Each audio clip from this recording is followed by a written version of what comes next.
মুসলিম শরীফে বর্ণিত হাদিসে পাকের অর্থ হযরত আবু হুরায়রা রাদিয়াল্লাহু তাআলা আনহু হইতে বর্ণিত আছে যে হুজুরে আকরাম সাল্লাল্লাহু আলাইহি ওয়াসাল্লাম বলেন, কোন জামাত যদি আল্লাহর যে কোনো একটি ঘরে একত্রিত হইয়া তিলাওয়াত ও দর্শে লিপ্ত হয়, তবে তাহাদের উপর সকিনা অর্থাৎ শান্তি অবতীর্ণ হয় এবং রহমত তাহাদিগকে ডাকিয়া লয় এবং ফেরেশতাগণ তাহাদিগকে বেষ্টন করিয়া ফেলে এবং আল্লাহ পাক নিকটস্থ ফেরেশতাদের নিকট তাহাদের কথা উল্লেখ করিয়া থাকেন। এই হাদিসে মাদ্রাসা ও মক্তবের বিশেষ ফজিলত বর্ণনা করা হইয়াছে। উহাতে কয়েক প্রকার সম্মানের সুসংবাদ দেওয়া হইয়াছে। উহার এক একটি হাসিল করার জন্য যদি সারাটি জীবনও ব্যয় করা হয়, তবুও উহাকে সামান্যই বলা হইবে।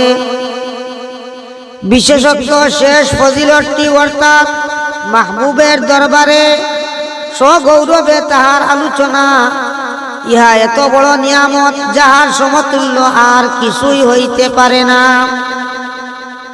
সকিনা কি? সকিনা অবতীর্ণ হওয়ার কয়েক প্রকার ব্যাখ্যা হইতে পারে। হযরত আলী রাদিয়াল্লাহু তাআলা আনহু বলেন, ইহা একটি বিশেষ ধরনের বাতাস যাহার চেহারা মানুষের চেহারার মতো।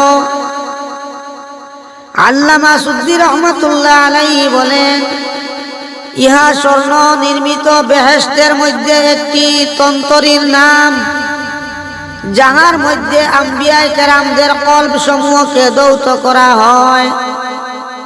আবার কেহ বলেন, ইহা একটি খাস রহমত যার দ্বারা অন্তরে শান্তি পয়দা হয়, স্থিরতা, গম্ভীর্যতা, ফেরেশতা ইত্যাদি অর্থ কেহ কেহ করিয়া থাকেন।